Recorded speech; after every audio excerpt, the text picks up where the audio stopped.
Hi, everyone. Is this on? Okay. All right. So you probably heard that I asked, is this on? Sounds like it is. Hi, everyone. I am going to first put on my reading glasses instead of the cute glasses. Okay, so my name is Erica Wall, and it is such a pleasure to welcome all of you here today. I first want to express my excitement and gratitude for you taking the time to join us. Today is the 6th out of 6 programs that make up the inaugural year of Lender Institute at, and I am the director of the Lender Institute for American Art, which is part of Colby College in lovely Waterville, Maine, and it is also part of the Colby College Museum of Art, whose mission it is to open up access to art and artists, creating a forum for experimentation, research, dialogue, and joyful connection. And I would definitely say that joyful connection abounds today as I look out into this beautiful audience and see so many of our own museum board of governors as well as Colby friends. So thank you for being here. The Lender Institute for American Art is a think tank, and it serves the Colby College Museum of Art, but it also serves the field of American art. But it also is a very unique compass, and it directs us not just toward one North Star, but a galaxy of stars that have yet to be explored. And we seek out relevant questions that prompt and sustain this exploration. So, to ask the question, what is the state of American art, is to ask the question, what is the state of America, regionally, nationally, and globally, and how its art is reflected in our discourse, our research, our scholarship, and our art production. And as we know, institutions like the Whitney play a critical role in this ongoing exploration and how this work is shared with our patrons. So, I believe that things change and they also stay the same, and that definitions can be expanded upon without any expense to the original definition. It's not always this or that, it can also be this and that. And this idea is illuminated through the discussions that we have in the spaces that we make for them. They are needed and they are valuable, and our work broadens, expands, and inspires. The Lender Institute at series was intended to create a vehicle and a space for institutions to be in conversation with one another and to do this for and with the public. So I want to truly thank the Whitney Museum of American Art for being in conversation and partnership with the Lender Institute for American Art. And I want to specifically thank Alice Pratt Brown Director Scott Rothkopf, as well as the amazing Whitney staff of program partners, starting with Kim Canati, Nancy and Steve Crown Family Chief Curator, Megan Hurer, Director of Public Programs at Academic Engagement, Chris Sorza, Helena Rubenstein, Chair of Education, and Morgan E. Aronson, Director of Foundation, Government, and Planned Giving. I also want to thank all of our panelists and curators, our artists, and to thank our AV and tech support and all those who contributed to this event for collaborating, designing, and implementing what I am confident is going to be a spectacular program. I also want to express my deepest gratitude to Peter and Paula Lender and the Lender Foundation for making the Lender Institute for American Art possible, and for the many ways in which this very unique platform builds communities and benefits not only the Colby College community, but those beyond, as we're experiencing here today.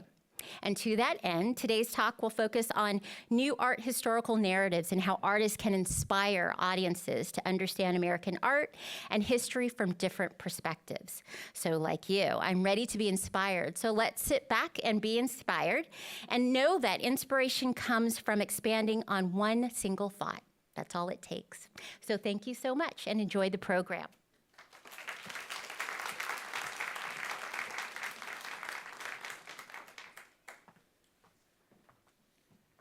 Thank you, Erica, for setting up this afternoon's conversation so thoughtfully. And big thanks to you and the Lender Institute for including the Whitney in your Lender Institute, sorry, I'm like getting a weird reflection here, in your Lender Institute at series. We're really thrilled at the invitation to reflect upon our role as the Whitney Museum of American Art in considering what American art means today and the ways in which we are constantly interrogating this idea for ourselves and also learning from the artists with whom we work. My name is Kim Conity, and I'm the Nancy and Steve Crown Chief Curator at the Whitney. I'm very happy to welcome you all here today for what promises to be a lively conclusion to the Lunder Institute at series. We'll be talking a lot about place today, both what we at the Whitney think about when presenting exhibitions here in our galleries, as well as how artists have often addressed this particular place, this site, this property, in projects they have realized here. And I'd like to start our afternoon by acknowledging that the Whitney is located in Lenapehoking, the ancestral homeland of the Lenape.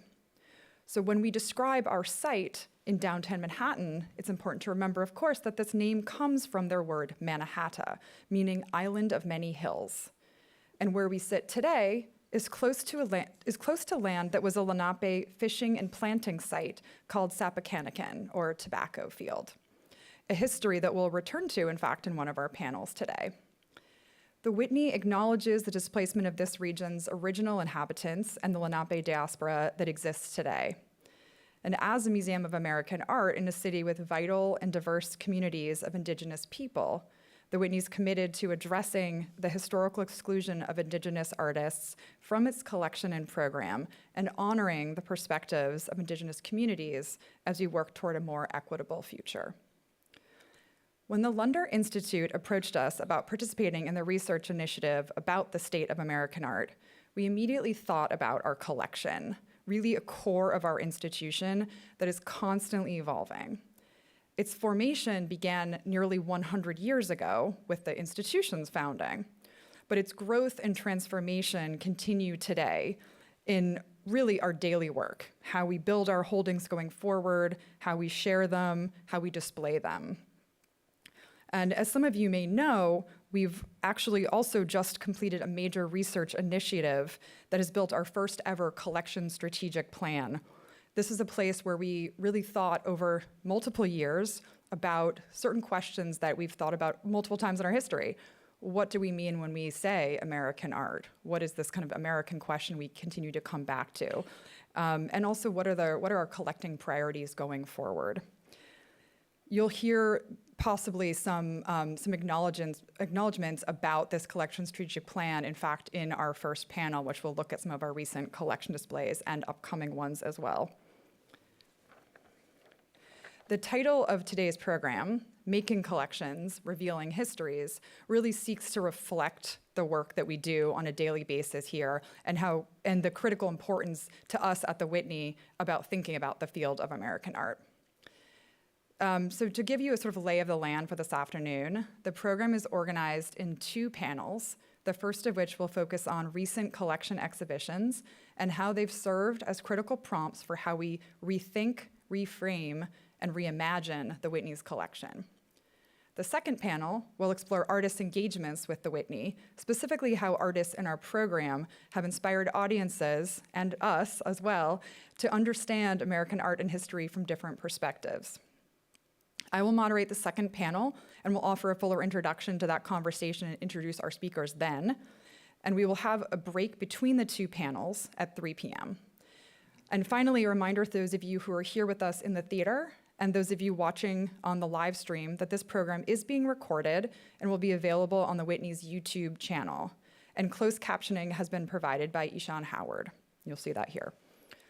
And now we're ready to dig into the first panel. So for the first several years of the Whitney being downtown, the Whitney has been presenting its collection in exhibitions large and small at the museum, from more historical displays in our 7th floor galleries, where you'll find works from our founding collection through pop, to more focused projects like the exhibition What It Becomes, which is in fact right outside of our theater doors today. But a really important site of our critical thinking around our collection has been in a series of large-scale, thematic, almost like slices through our collection, this series of exhibitions we've been presenting in our 6th floor galleries.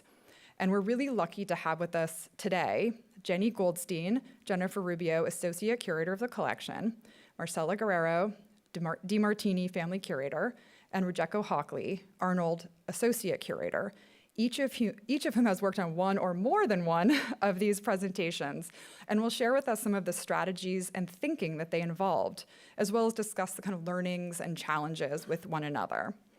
So big thanks to them for their participation, and much gratitude again to all who made today's program possible, including the Lunder and Colby College teams, the Whitney's Education, Curatorial, and AV teams, and all of you who have taken the time to join us. So thank you, and without further ado, Marcella, Jenny, and Rue.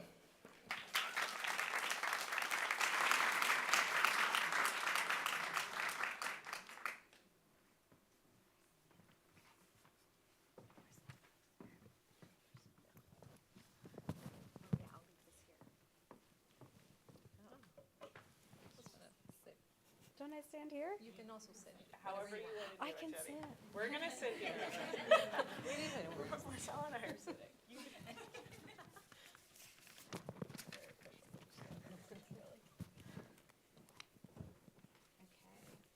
Hi, everyone. Okay. Oh, this is so exciting. Thank you for that great introduction, Kim and Erica, and it's really my pleasure to speak to you all about a show called Making Knowing, Craft in Art, 1950 to 2019. This is an exhibition that I have to say right away, I co-curated with Elizabeth Sherman, who's no longer at the Whitney, and I can't say enough what an unbelievable joy this project was and how much it changed my curatorial life and thinking. So having a chance to revisit it has been really exciting for me. It was on view from, it opened in 2019, late 2019, and was supposed to be up for what was then going to be a really long run of 15 months or something, and then it stayed up forever because of COVID. So it didn't actually close until 2022, which is part of what made it such an impactful project for me because I got to live with it for so long and spend such an amazing amount of time with it. So the goal of this exhibition was to examine the role of craft in visual art. And to further what Kim was saying, the container of the Whitney's collection was absolutely essential to this project. Many of you probably know this, but for those of you who might not, the Whitney's collection is it starts in 1900, so 20th and 21st century American art, some 26,000 works and kind of ever slowly growing from there. So with that container in mind, we wanted to look at the role that craft has played, its materials, its methods, its strategies in visual art, in the work in the Whitney's collection. And this is an interesting task to take on because the Whitney does not have a decorative arts department, and it doesn't have a capital studio club or studio craft studio methodology. We don't have jewelry collections. We don't have metal smithing. We don't have any of that kind of work for which there is deep artistic holdings elsewhere and real discourse, right? That's not what we do. This is a contemporary visual art space. Nevertheless, artists have always bristled at containers or categories. They have always found ways to work however they want, whether that's with textiles or with clay or with DIY, make it yourself kind of crafty techniques.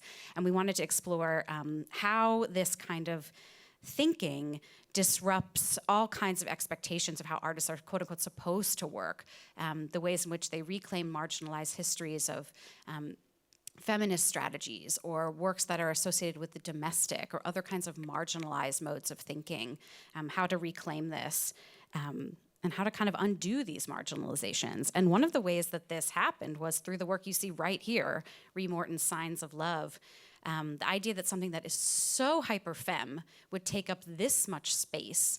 And then we wanted to kind of start out by turning this on its ear. This looks like textiles, but it's all paint, right? So just messing with these categories from the very jump was such an important part of our thinking, and to think about this through 7 decades of work. Now, one of the things we really wanted to do today was talk about how we build our collection shows. Like, how do we even do this? How do we come up with the ideas? How do we get where we are?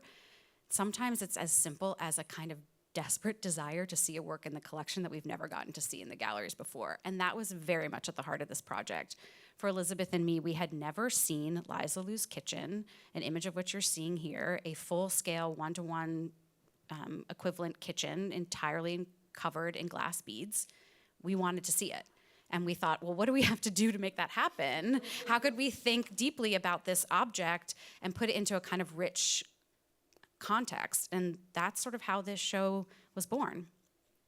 And then we got to work, digging in our database, looking in our database for materials. Like we just looked up in our database the word yarn to see how many things would pop up. And it was fascinating to see how many things might have the word glitter in their medium line, just playing around. And then we went to our storage facility, and as you can see here, unrolled things, uncreated things. It's fascinating how challenging it can be to even deeply access one's own collection. We had trouble even getting things all the way out of crates because of space issues and other kinds of limitations. As you might imagine, seeing Liza Lu's kitchen in storage is basically impossible. We got to see bits and pieces of it, but boy, what we got to discover that underneath the cereal, when the work is installed, it says yum in beads, things we would never have known if we were only seeing it installed. So for us, the research, the kind of deep looking, was a great part of the joy. But then the process revealed some interesting gaps. Okay, how to do an exhibition that really thinks about the methods and strategies, political, aesthetic, otherwise, of craft in visual art discourse from the mid-century to the present without some really key artists and works. We actually felt like if we could not have a Faith Ringgold soft sculpture, or if we could not acquire Ani Albers, who was not in the Whitney's collection, then we didn't want to do it. Like, that's how serious we felt about these omissions that happened for any number of reasons over the collecting years. So we were able to really focus our collecting attention, bring a work by Faith Ringgold from this period of work into the collection, and thanks to Kim, working together to bring Ani Albers prints into the collection as well, to really think about the relationship of textiles to other modes of making. And similarly, we discovered that despite our robust contemporary collecting, and despite how many contemporary artists were working in ceramics or with textiles, that those two things were not joining up. Like, we didn't actually have all of the contemporary work we wanted to do the show we wanted to make. And so we worked carefully with a collector to help fix that, to bring some targeted acquisitions into the collection that really helped us make this show possible. Here are some examples by Erin J. Nelson, Khalil Robert Irving, and Jordan Nasser, all of whom were new to the collection and then on view immediately in this exhibition. Let's say, and then we got to work, kind of thinking about how would we actually shape this project. Sometimes for these sixth floor collection shows, they're really thematically driven, and we kind of jettison chronology and we just kind of play a little bit more.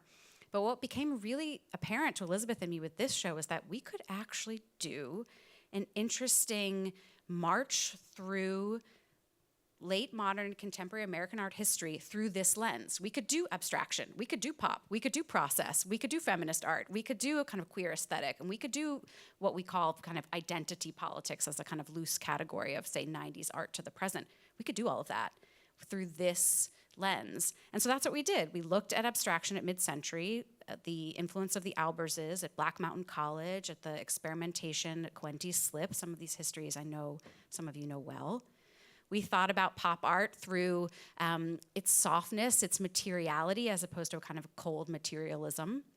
We thought about process art, where the malleability of materials and how it was made was just as important as the outcome.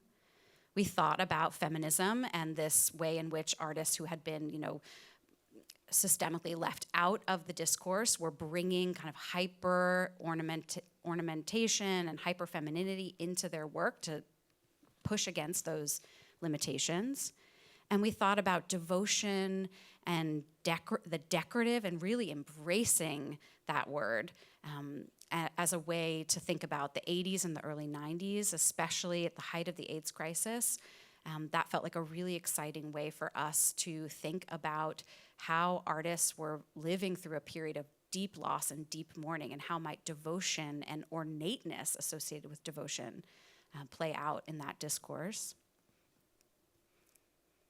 And then we got to a gallery that had to do kind of all the work of contemporary art in one big gulp, which is always a challenge.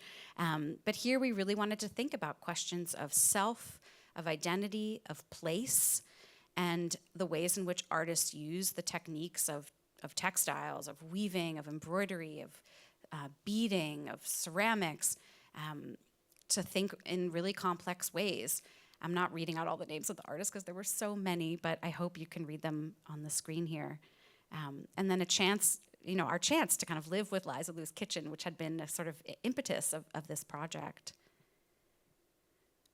But interestingly enough, of all of the materials associated with craft, capital C craft, let's say, the Whitney actually has surprisingly deep holdings of ceramics, but it's such a kind of hodgepodge, wild and wonderful collection that we weren't quite sure what we should do. And we decided, you know what, this is the space to do something where material is the story, where you really bring the ceramic material front and center, and we just put almost everything we have made out of clay together in this kind of wild installation. And that's how we wanted to kind of end the project, with this kind of exuberance of the tactility, with the possibilities that something could be a vessel, or it could be abstract, something could be representational, or it could be something you could actually use. It could be all of those things.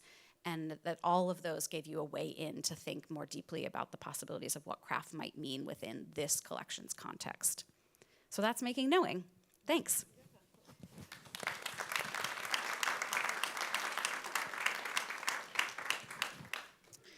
Thank you, Jenny. I feel like I always learn so much listening to you. And Making Knowing was an amazing show. So I am talking about a show that I curated, I guess it was earlier. It closed earlier this year. It feels like a lifetime ago. Inheritance. And it was also on the 6th floor. So we have these kind of opportunities to continue to use the space in this new building, now almost 10 years old. We get to install different things, sometimes with the same walls, sometimes totally different installations, always different installations, sometimes totally different construction. But as curators, we're kind of reusing the spaces for different shows, which is always kind of, I think, quite a unique aspect of these shows.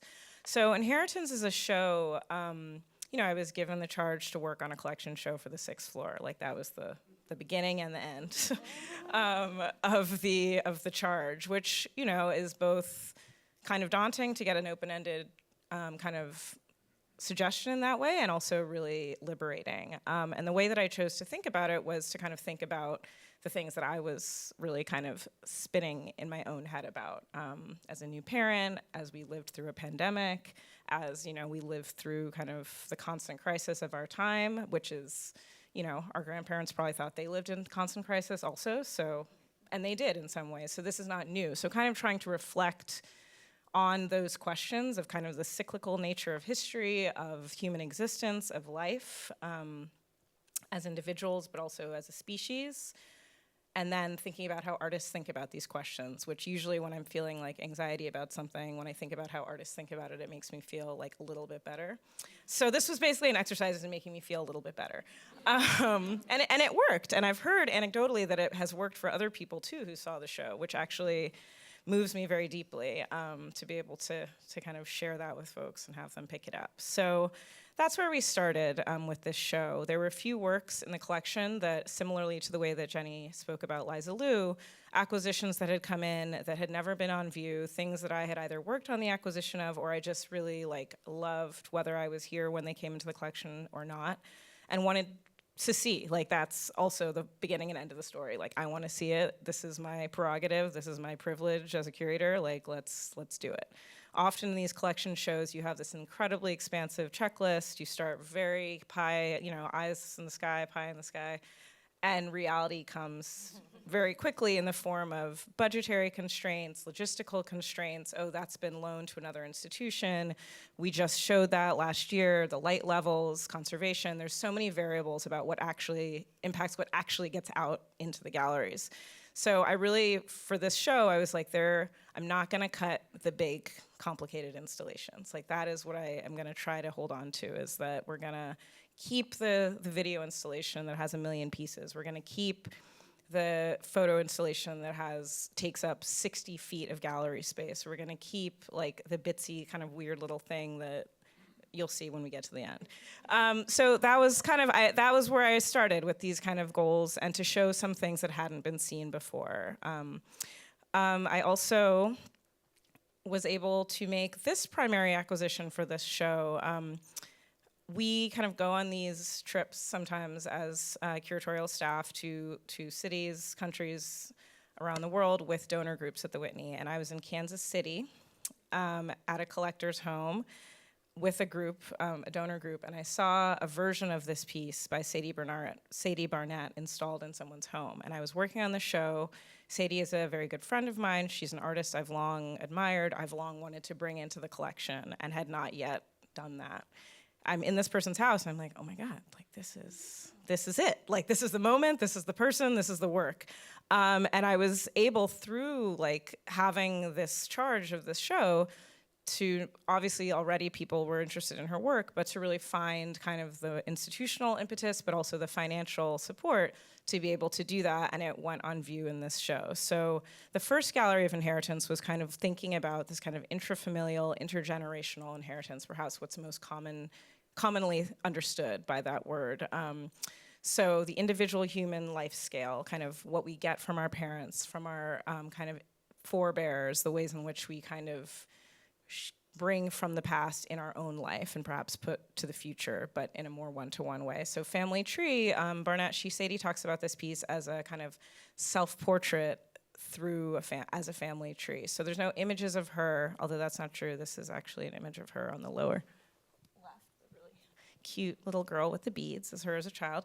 But it's really thinking about kind of all the ways in which the places we come from, the people we come from, even like the aesthetics, the way the places we come from look impact us, how they kind of fill us and how they kind of live within us. And so this felt like a really incredible place to begin the exhibition, both because of all these kind of conceptual touchstones, but also kind of aesthetically coming off of the elevator into this kind of Roy G. Biv color spectrum, glittering holographic vinyl covered couch, kind of imagining you cannot sit on it, but imagining that you could sit on it and kind of have, as we all do, all of the kind of corona of people that are with us, whether it's our distant ancestors we've never met, or our parents, our friends, et cetera.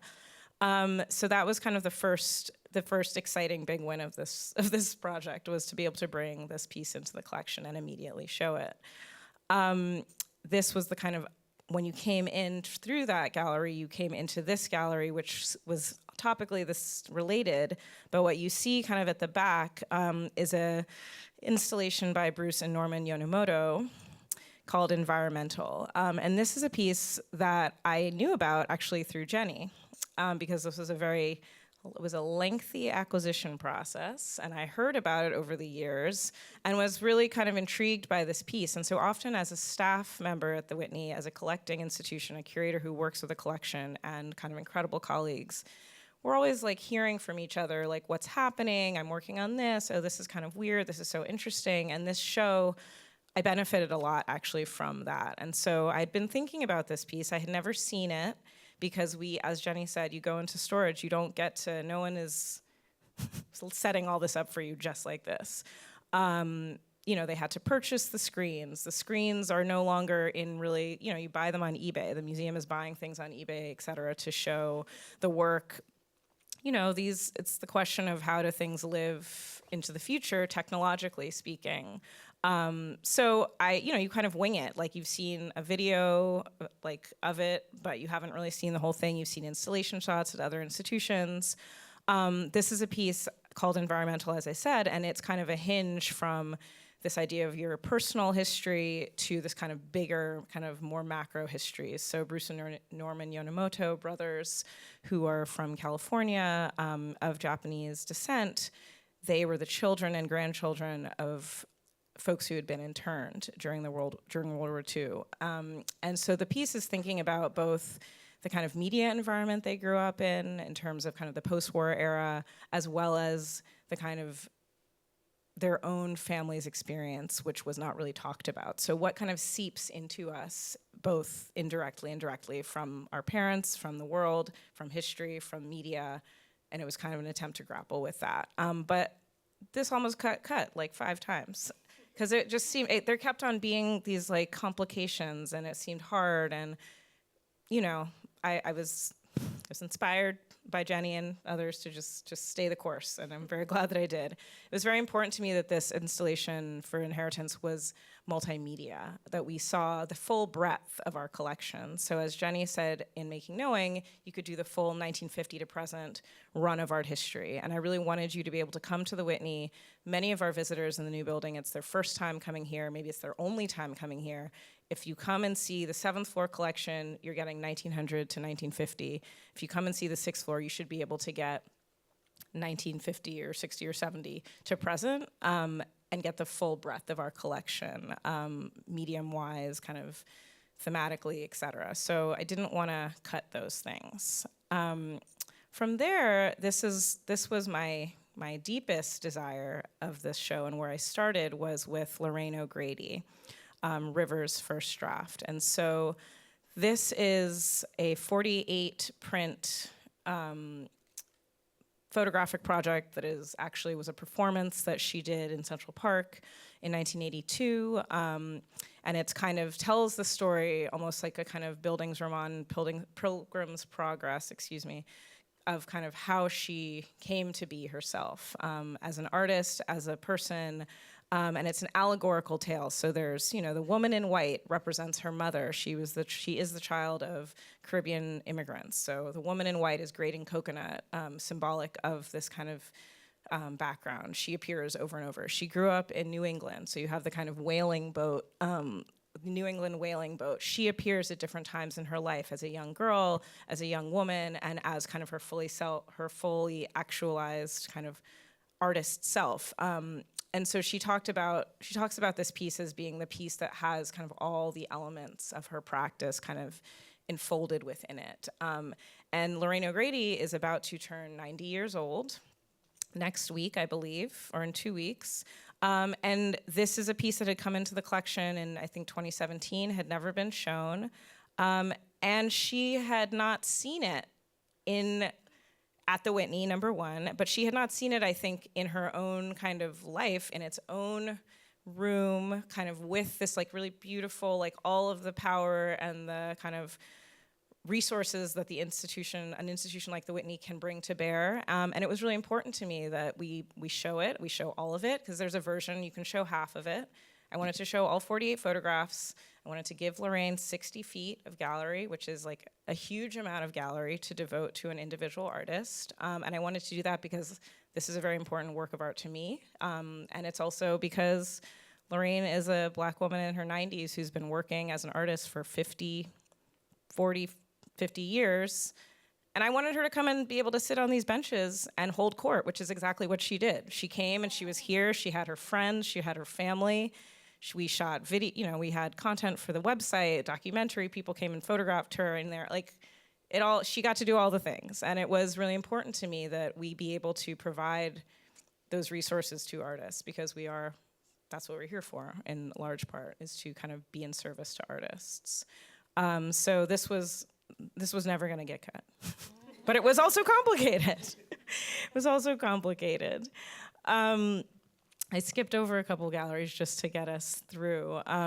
From there, we're kind of opening up the kind of aperture of time from the individual to the kind of maybe societal, let's say. So this gallery, which kind of anecdotally I called The Ground Beneath Our Feet, was really thinking about American history as an institute, a museum dedicated to American history, to American art.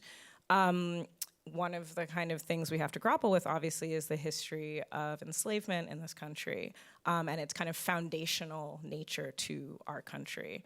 And so this was a gallery where I was really thinking about looking at artists who have been thinking about this question, who've been incorporating it into their work, who've been kind of making, thinking historically, but also thinking contemporaneously and in a future-oriented way. So we have Kevin Beasley on the left. This was a whole installation thing. It weighs 8,000 pounds. I was terrified somebody was gonna get hurt. Nobody would, because we have an incredible installation team at the Whitney, but I was scared.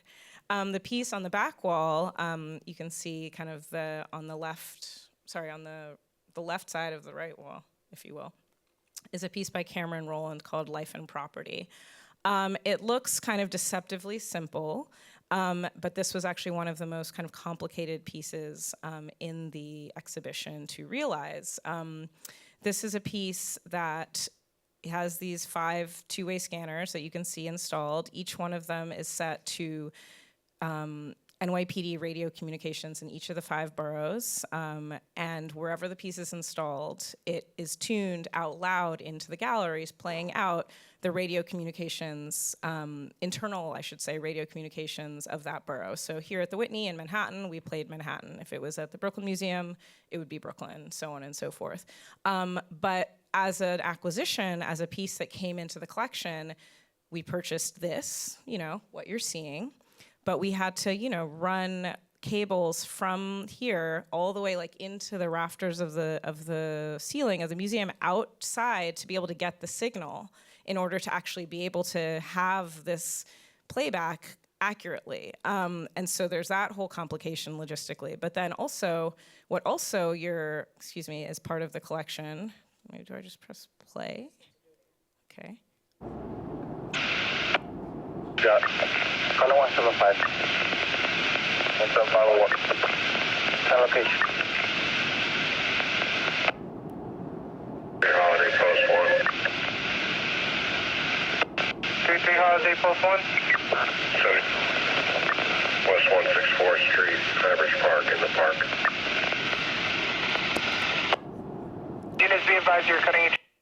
So in addition to the physical object, you also, when you acquire this piece from Cameron, you are agreeing to play it out into the gallery, and you're also agreeing to record it, and you're agreeing to put it onto the website of the institution. And so you can go to this website right now, lifeandproperty.whitney.org, and all of these recordings from every single day of the exhibition, every day they recorded and they were .filed, uploaded to the website, and every single day from whenever it was to February 4th, 2024. And they're now part of the public record of the piece. And every time it's shown, these recordings have to also be cataloged and preserved, and there has to be a place where the public can hear them. And this is part of kind of Cameron's work as an artist, as a conceptual artist, but it's also kind of came at quite an interesting moment because in 2023, the NYPD, they changed from kind of radio communications to digital communications. And so actually this piece in the future, I don't know how it's gonna work because the NYPD is no longer doing this, partially because radio communications people can tap into it and hear them, like Cameron, like us, and hear these kind of private communications by this publicly funded entity that's ostensibly here to, protect and serve.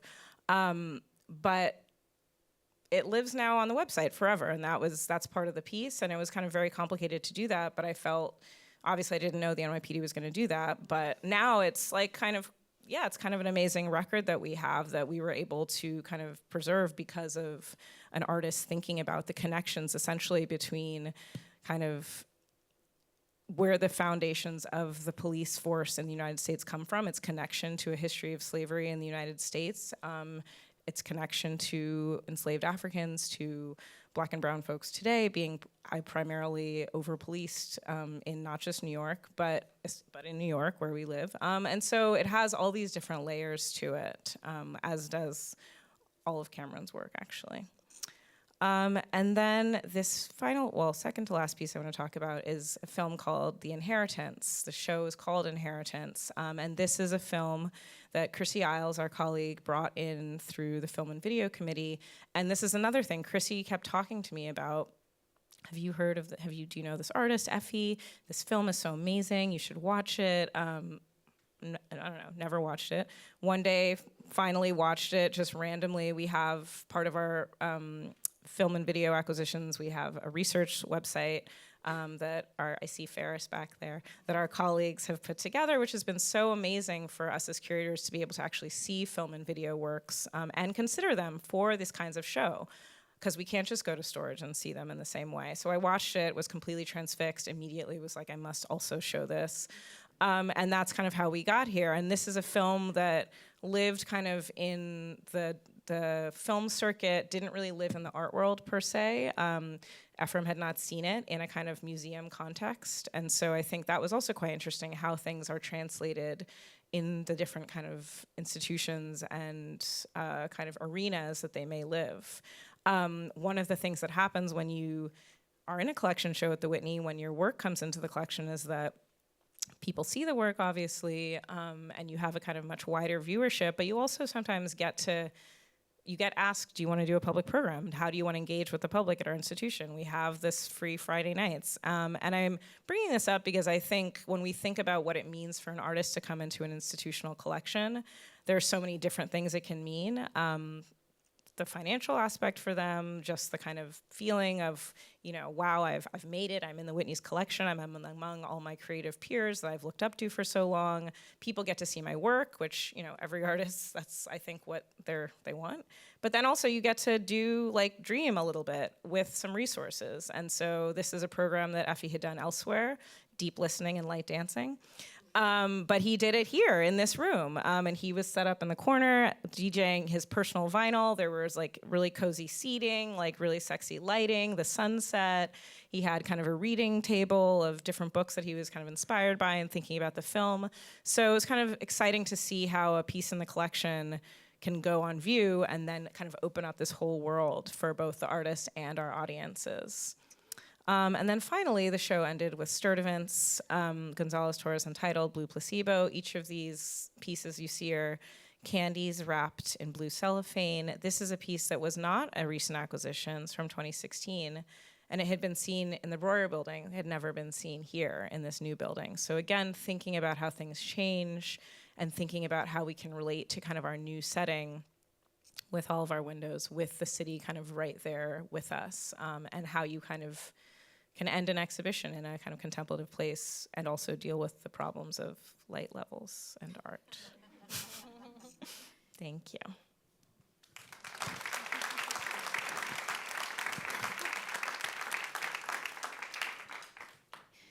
Thank you, Rue. Sorry. So the exhibition I'm gonna talk to you about hasn't happened yet, contrary to Making Knowing and Inheritance. And you might be thinking, but what are you talking, Marcela? It's here. I can see it. There's an image. It's the works are on the floor, installed and hanging. No, it's a digital rendering. So I want to say that from the onset. So what I'm going to talk to you about is this exhibition, Shifting Landscapes, which I'm doing with Jenny and also with Roxanne Smith and Angelica Arbeláez. So it's a big group of us working on this show. And it's a show that, Kim mentioned before, the collection strategic plan, and I think it's important to say from the onset, too, that it's an exhibition that was kind of organized around the same time as we were writing the collection strategic plan. So it's an exhibition that we've been working on for maybe 4 years, if not more. It definitely precedes the pandemic, so I guess a little bit more than 4 years. And it has involved a lot of different curators, as Rue was saying. When we're doing these exhibitions on the 6th floor, we're really tapping into the knowledge of one of our colleagues, and thinking about what are these new acquisitions that have come up that we've brought into the collection. But perhaps what's different about Shifting Landscapes as opposed to Making Knowing or Inheritance is that it has followed the collection strategic plan very closely. And in fact, many of the works, a large percentage, I should say, are works that have come into the collection in the last 5 years. And also we have acquired with sort of surgical precision, I would say, specifically for this show. So one work that I can identify here very quickly, in addition to, we have Teresita Fernandez in the background, James Luna, Laura Aguilar, but the work that you see in the center is a work by Amalia Mesa Baines, who's an artist who had her first solo show in 1995 at the Philip Morris branch, curated by Thelma Golden, and we didn't acquire anything from that show. So these are kind of part of the corrective narratives that we're attempting to fix and to tell through these collection shows, thematic collection shows that we're showing on the 6th floor. And so Shifting Landscapes specifically is a show that, when we started meeting, we were all kind of talking and discussing ideas related to land and to place, and when the pandemic happened, I think it also made it even more evident that we didn't know where we were standing, that life was really precarious, not only health-wise, biologically, but also politically. And so we started thinking a lot about how these different political, societal, ecological issues have motivated artists to think about their surroundings. And so that's kind of the thematic thrust of the show. It will include more than 120 works by more than 80 artists. It's a massive, massive show with 7 galleries, so seven different sub-themes within the exhibition. And I'm gonna just give you a little glimpse of 3 of the themes. When we were thinking about landscapes, we wanted to play with this idea that I think it's very common to people who come into a museum. They probably have heard of the word landscape. They probably know that it's a very traditional sort of art historical genre. But we wanted to kind of play with those assumptions. And so some of the galleries that you'll see in Shifting Landscapes are very specifically tied to a region or a place. A couple of other galleries are a little bit more conceptual. Others are brought together around material and technical questions. So I like to think of it as a sort of prism through which we can look at our collection. When you think about place, the Whitney has an incredible collection, our 26,000 objects. I think in one way or another you can relay them to this theme of place. And so it was really wonderful for me also, as this is my first collection show that I'm working on. Jenny is a master of the collection, knows the collection very well, and Ru and Jenny have actually worked before on a different collection show that we didn't mention today. But for me, for the first time, all the challenges that we've mentioned, but it's been a real joy to play in this closet of ours that has so many treasures. And so another, idea that ties all of these shows together is that we're thinking thematically, right? So we might talk a little bit about why we're leaving behind this sort of idea of the isms or the chronology, kind of being very historical about it and are more concerned about the ideas. And so we start Shifting Landscapes with this gallery called Altered Topographies, and kind of responding to a very specific moment, a very specific exhibition from 1975, titled New Topographics, Photographs of a Man-Altered Landscape.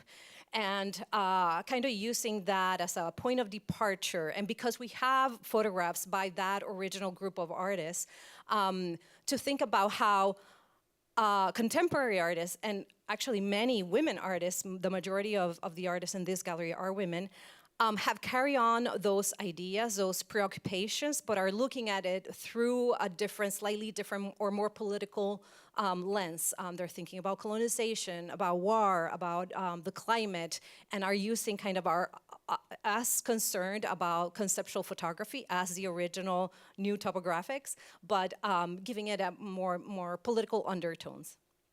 And I won't go into all the works just for the sake of time and because we want to save a little bit of time for questions. But here you can see another digital rendering. You see Cristina Fernandez to the left, in the background, Robert Adams' photographs, Artie Vierkant, that monitor that you see there, or that screen, and Anne Millet to the right.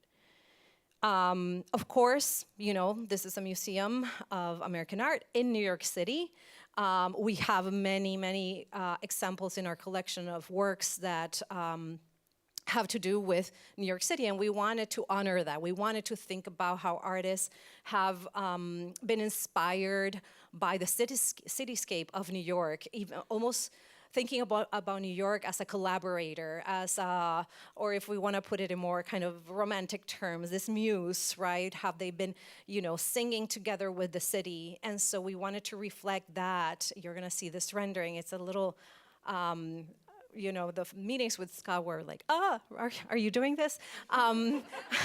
Because it's very dense, it's very energetic, but we wanted to capture that. We wanted to you know, if we were gonna do this, we were gonna do this. You know what I mean? And so we wanted to keep that like almost like that same syncopation that you notice, that you feel when you're walking around the cities, the streets of New York, of very vertical works of art. And we wanted to put it all there, to put all that energy into this wall that encompasses works from the 70s all the way to 2020. One wall that you're not seeing here, that it would be where I'm standing actually, it's a kind of, it's related to the same gallery, but it's I want to think about it as a coda or as a moment that is a little bit more somber, and we were looking specifically at works that deal with 9/11 and with the pandemic, with COVID-19.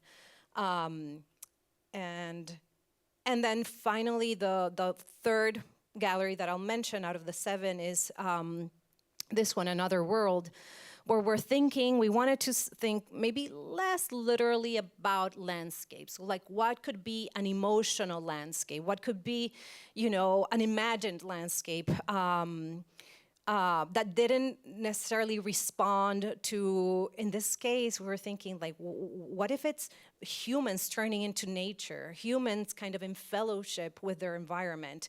And so we happen to have a lot of these works where you see a lot of figures, a lot of human figures turning into the land, into animals. And we love that as an idea of decentralizing the anthropomorphic and giving space to this more, I don't know, imagined and a different kind of worldview. And so this is another rendering here where you can see a photograph by Chuck Ramirez, an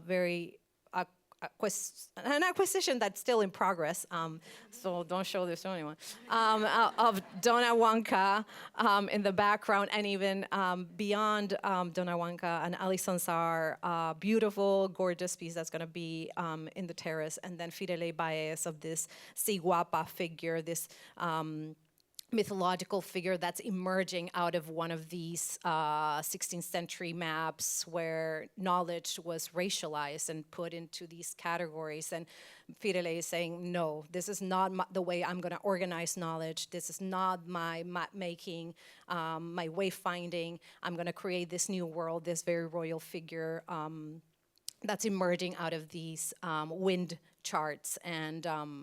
And yeah, so that's kind of the end of my slides. We really wanted to give you just a taste of this show that's going to open November 1st, and it's going to be on view for 15 months. So it's quite a long run.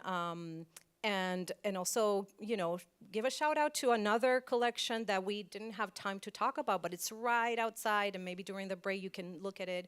You can see it. It's What It Becomes. We use our 3rd floor. So Rue mentioned the 7th floor, 6th floor for our more contemporary shows, but the 3rd floor is also a really cool space where we get to test different ideas, and they tend to be smaller, right, because of the space, but please take a minute or more than a minute to look at it, and it's titled What It Becomes by our colleague Scout Hutchinson, who curated it. And so now we're gonna switch to, do we have a slide? Oh, I wanted to show you this, sorry. Some little facts. I mentioned the 120 something works, 80 artists, new acquisitions. These are some of the artists who are entering or have entered the collection very recently. 70% of that 80 number that I gave you are living artists. So obviously I'm not gonna do the math, but a large percentage. And so we're very happy, very proud of it. Yeah, maybe we're gonna leave it here, but you know, I wanted to come back to this question, and when we were planning this, it was a theme that kept recurring and coming up, which was this idea of kind of leaving behind or not making a fuss or obsessing so much about chronology and isms and these kind of more canonical categories that we see a lot in American art, and how perhaps that, you know, that opens more possibilities, either that or how it's related to our history and how our history is taught and where we come in with this kind of new, different approach. Yeah, I mean, I think just based on what the shows here that we've talked about, and even just thinking kind of more broadly, if you think about our kind of sister institutions in the city and at further afield, MoMA's recent rehang of their collection, these are thematic, these are thematic hangs often. And I think it seems like it's the way that maybe art history is being taught more. And I think to me, it's the way I've always thought. As a young curator, it was really drilled into me, like your highest achievement as a curator is a thematic group show. And so I've always had that in my head. And I think it's like strange that it would never even occur to me to do an isms installation. Which is not that there's nothing wrong with that, right? But it just isn't kind of how I think the Whitney, especially downtown, has really been kind of approaching the collection. Even this title, I think, Revealing Histories, thinking about narrative, thinking about storytelling, thinking about kind of connections that can be drawn across time, which includes conceptual, technical, makerly connections. It doesn't just mean kind of thinking about history or politics or identity or any of these things. It's interesting. I feel like in our research phase, like checklist building, playing with space, throwing things up on the board, moving them around, we often start out relinquishing chronology, and then it somehow finds its way back in. And so our shows end up being thematically driven with a kind of chronological, kind of undertone or structure, exactly. So for Making Knowing, I actually kind of loved that. I thought it was really profound that you could do something like what you might expect from a textbook in terms of marching through these expected major artistic moments in art from the 50s to the present. But what if you just did it in this kind of different way? What if the Rauschenberg you picked was the one that's full of textiles, and really foregrounded that? It's still about abstraction at mid-century and still includes this kind of major touchstone figure, but then in conversation with Lenore Tawney, somebody you might not expect to see necessarily in the same conversation. That felt kind of exciting to me. And I guess in Shifting Landscapes is where we're really pulling it off in the way that we often say we're going to, and we're actually kind of doing it, where every room is kind of a mix. Where even in the rooms where things have a more historical starting point, they nevertheless get scrumbled up chronologically. This is all still, let's be honest, within a relatively small slice of history in the big picture. But for us, it's exciting to play with these kinds of frames, but to really use the thematic way in, like the collection show Marcella was alluding to that Rue and I did together many years ago with David Breslin that was about activism, protest and activism, but it was still a show from the 40s to the present. It still took up a lot of the same kind of art historical moments that we know so well from any other kinds of ways in, but it just took up this idea that wherever artists are, they are activists in one way or another on the political stage. And that was a really exciting way to cut into the collection. So they're always kind of in relationship, the thematic and the chronological. But we do kind of avoid the isms because that can feel sort of alienating to audiences. Having a more kind of rich thematic way in is so, I think, so much more satisfying. It's not that the art history isn't there. It's not that we don't say the word minimalism or we don't say the word pop art. Those are still really interesting touchstones. It's just a little more in the background. Yeah. One thing that I've been thinking a lot about is how, for Shifting Landscapes, there's a lot of Latinx artists, and how perhaps I hope that it's an exhibition that students will come to see because in lieu or because of a lack of, I guess, our historical courses on Latinx art, the exhibition then becomes this sort of textbook. And because historically, when you take an abstract expressionism class or a minimalism class, you don't see these figures, you don't hear these voices and see the works of Latinx artists or other BIPOC artists represented.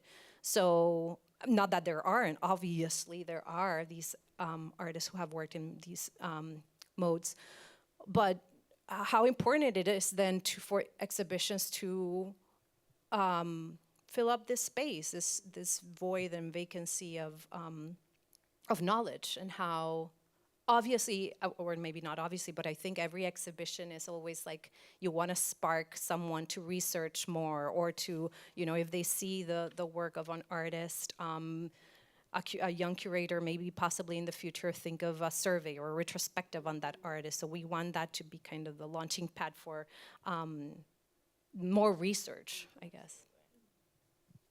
Should we do one more and then do Q&A? Your turn.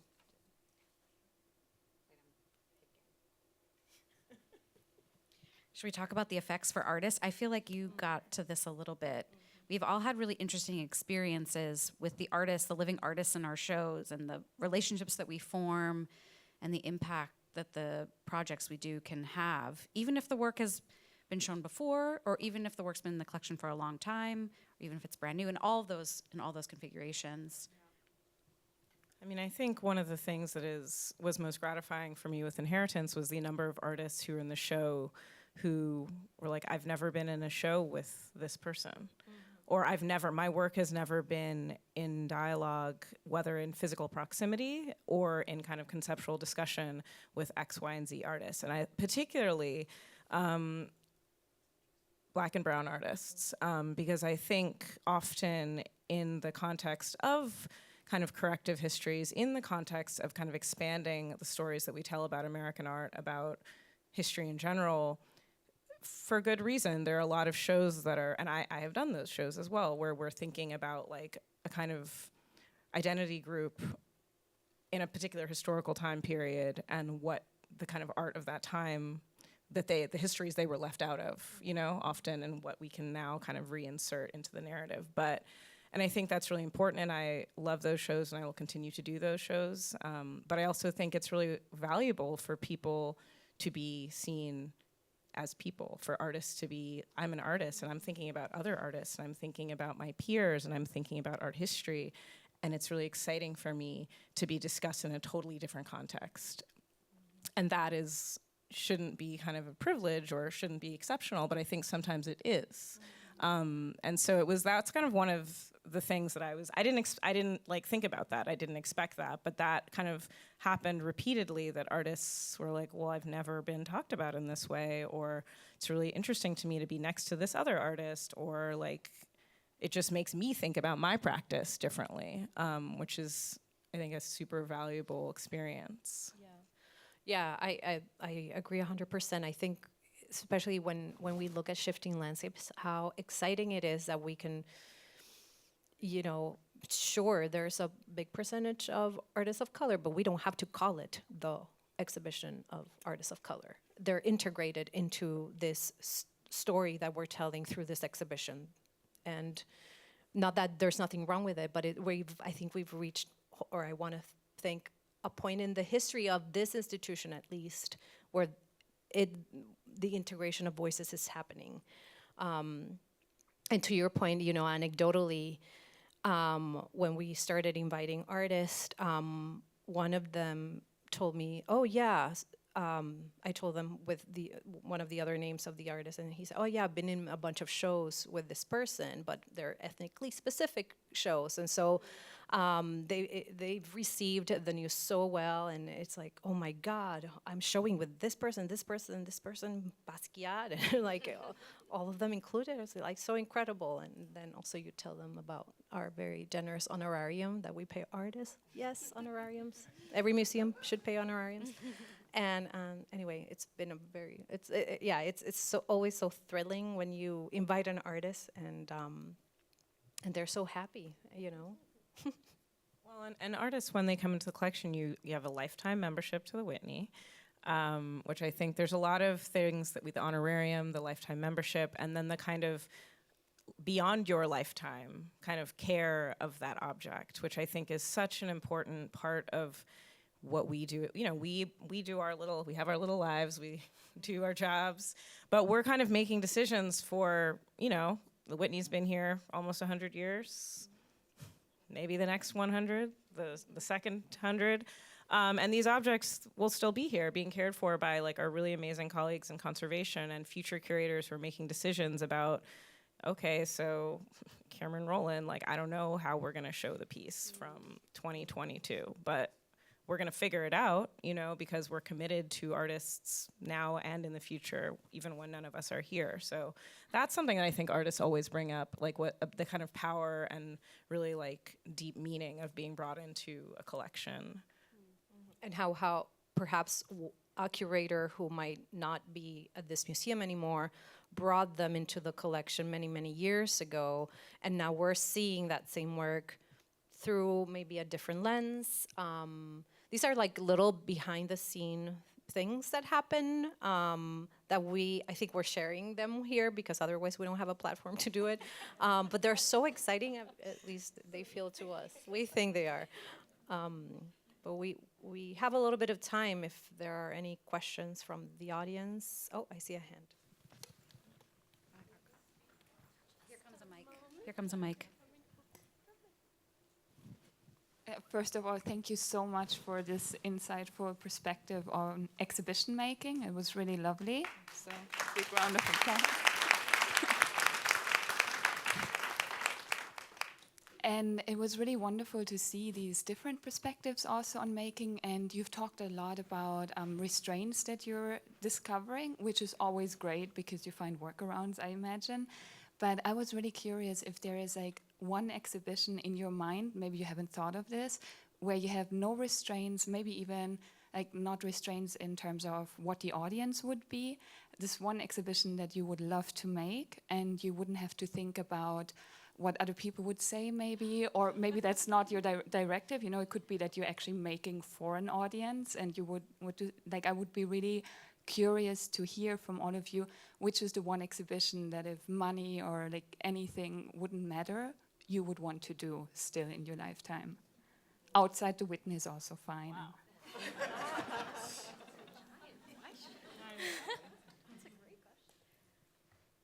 That's a great question. And one that I think one could answer in many different ways. Sometimes when we're looking at the wacky things that are in our collection, Jenny, I think you have to take this. Like, Okay. Well, I'm like, I have an answer. No, I mean, there's to Marcella's point, there are so many ways to take that question because really the constraints are almost always budgetary, right? So just having the financial resources to do what we want to do would be amazing. I mean, world's most obvious statement. But from a collection, like playing with the collection side of things, if we're just keeping it within the sort of like parameters of this discussion, we have a lot of really interesting and strange and maybe kind of out of fashion, if I can say that, like early to mid-century small sculpture. And I just think it would be so fun to take it all out, you know, just take it all out and make like a big, messy, wild installation with all of these, you know, carved animals and small bronze sculptures, things that were much more domestic in scale, that were, you know, more common in the era of Gertrude Vanderbilt Whitney herself, that we don't use so much, but are still deeply important to the collection and the collection's history. And so I love fantasizing about really like funky ways to use those works. But that's as far as the fantasy, I guess, has gone so far. Stay tuned. And I think that what would be so revealing about a show like that is that ultimately collections are so idiosyncratic and we are, I mean, when we see this, when we see a work, it's like, who brought this? Wait, what was happening and so you go down a rabbit hole and it's really incredible, but we are part of this. We know that, you know, 50 years from now, someone's gonna say, wait, Rebecca Hockley, but what? What was she thinking? Or like, oh my God, what a visionary. Thank you, Rue, for acquiring this work. So I think a show like that would just reveal it. Like, you know, it wouldn't tiptoe around it. No, this is what happened at that moment in history, and what other, you know, variables were in the air that, you know, permitted that work or, you know, to come into the collection. Thank you. And I would just say, I just want to, as we just gave a plug for what it becomes, when I give a plug for our next show that's open, not a collection show, Alvin Ailey, Edges of Ailey, because I think when we think about what constitutes a collection, we're often thinking about like brick and mortar objects. But we have many things that are, is it a performance score? Is it the Sturtevant piece that I showed? The individual candies are not the collection. It's the conceptual design. It's the idea of the work that we own. And so I think my kind of pie in the sky is like, what does a show look like that is like all those things that are not things, you know? And that does become logistically and financially complicated because often those things, if it's a performance, it's going to require performers who have very particular needs, whether to be fed, to have rehearsal space, to have, you know, there needs to be a schedule, there needs to be a performance producer. If it's Sturtevant, it's like, where are we sourcing the candy from? Like, there's just all these other things that go into that sort of collection piece besides how big is it and is it in a condition that's adequate to be shown? And does it need like a barrier in front of it so nobody touches it? People touch art a lot also, by the way. Just show about- sidebar. People that's another good idea. letting people touch. David Lisbon, who's back there, has had that idea. Just give that credit where it's due. A show of the videos of all the people touching the art. Because it's all recorded. And we watch the videos. Like, we watch them a lot. Oh yeah.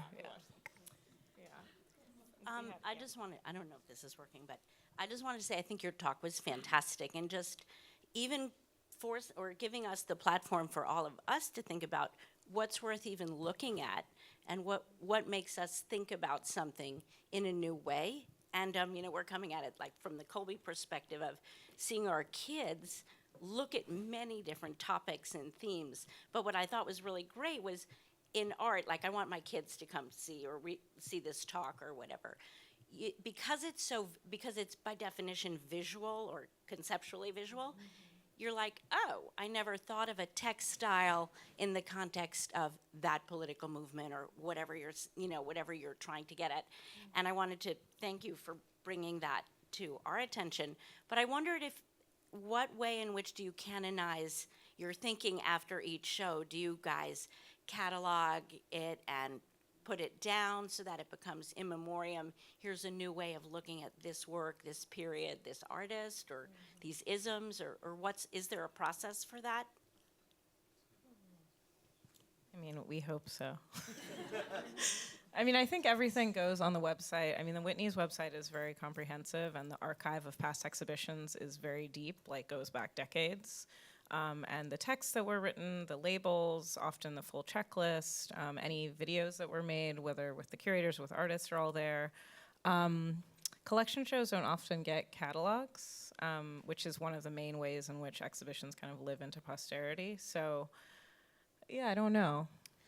But Right, as you said, yeah. you hope students come, and I think this idea that you're sparking something in people that you may never know if it did or didn't, or what it did with it. Yeah, exactly. I mean, there's the documentation that hopefully will live on the website and in other For places. PowerPoints. Yeah, but I remember your question is making me think of a question that I think it was Scott Rothkopf, when he was chief curator a couple of years ago, maybe in a curatorial retreat, he asked us to think about what uses we give to our collection. How can we use our collection? He wanted us to think not just like, well, we put it on the wall, but I think one way in which, again, things that are not evident to our audience or to people coming to the museum is the ways in which we often, when we're bringing a work into the collection, we have to contextualize it and see how this work adds meaning to our collection, or what gaps is it filling in this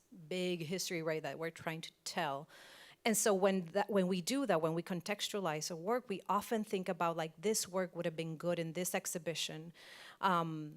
Or we use other examples, maybe of a work that hasn't been on view for a long time, but it's that work that kind of recurs, it keeps coming into your mind of like, this work is so flexible, it does so many things. So your question made me think of that our shows, we keep talking about them amongst ourselves. And so in that way, we keep rehearsing these histories and adding to them, even if you're not showing the work, but you're kind of adding to these checklists kind of mentally. It's like a mental exercise. I hope that made sense. Yeah, I mean, it's just, it'd be great for other people to know what you're thinking. Yeah. Is sort of what I'm wondering is like, because you're reframing the way people see things, and that's, I mean, that's learning. Exactly, yeah. Oh, Oh, yeah, we do for collection shows, not always, but sometimes have essays that live as, that are online and then downloadable as PDFs and, you know, scholars can cite them or students can cite them, absolutely. But exhibition catalogs are often on a schedule that is way out ahead of the show itself. So an exhibition catalog for an exhibition, I'm sure you all know this, is deeply tied to the show, but it's also kind of like its own thing because it's often done before you've even finalized the checklist and for a show. So for collection shows, because we're working with our own works, the timeline is slightly different, and therefore we don't typically make exhibition catalogs, although sometimes we really wish we could. But to Marcella's point about let this spark an idea for a show, a survey show of an artist, let this inspire a student. One of the things that I also do at the Whitney is help oversee, with many other colleagues, the outgoing loans requests we get from museums all over the world to borrow works from our collection. And guess what? Maybe no big surprise. When works go on view in our galleries, people get interested in them and want to borrow them because they have now become a part of their understanding of a discourse or a conversation that's worth having or worth having again in a different way. So every time we put a work on view, it kind of sparks these future possibilities. And we're always thinking about that as part of the process. Hi, well, thank you so much. And, I'm really fascinated about this idea of American art and what is it and how is it going to change. And so my question for all of you, any one of you, is what is missing, do you think is really missing in the collection, whether it's representation of a specific minority, whether it's a specific artist, whether it's a specific theme or medium that you're really just excited about? I'd love to hear from you all. Well, this is a lot. No, well, the Whitney, we mentioned the collection strategic plan that Kim Connedy and our former colleague Jane Panetta kind of spearheaded, and it is a full kind of fulsome document that really talks about many things, but one of the things is literally what's missing. And so the way that Marcella discussed shifting landscapes and how there were acquisitions made really in direct dialogue, like looking at this document and like let's start to do that, some of that work. So I think there are artists, there's a lot of artists who I think people would think are in the collection who are not, or have only recently come into the collection. But I don't know, I'm trying to think of people. I was thinking, even just to Marcella's previous point, because it's a New York-based institution and most museum collections are built by donations, not by purchases. I'm sure most of you know this. Donors tend to donate to museums where they live. There's lots of art collectors in New York. Therefore, we have a lot of works in the collection that are about New York. It's just no big surprise. Hence why we can make that gorgeous gallery that you saw. But one of the things that has become so clear, especially since Marcella joined the Whitney, is how many New York stories we were not telling or not telling well, or didn't know a thing about because of these kind of willful or otherwise omissions throughout the decades of this institution. And that's the kind of corrective work we've been really doing. And some of this content from our collection strategic plan will imminently be available on our website. So you'll be able to read some of the findings of our multi-year project.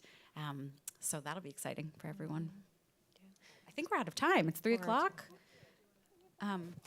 Go ahead, sorry. We're gonna break and there's coffee. I think you're all invited for coffee, right? Not just a few. I'm kidding. Everyone can have coffee, we but wish. Please take a moment to see what it becomes right outside, and we'll come back again. We'll reconvene at 3:30, okay? 3:30. For the panel with the artists, which is really what With we're all here for. So Every we'll Ocean see you Hughes then. and Alan Michelson, who are here, and they will be in conversation with Kim Connedy.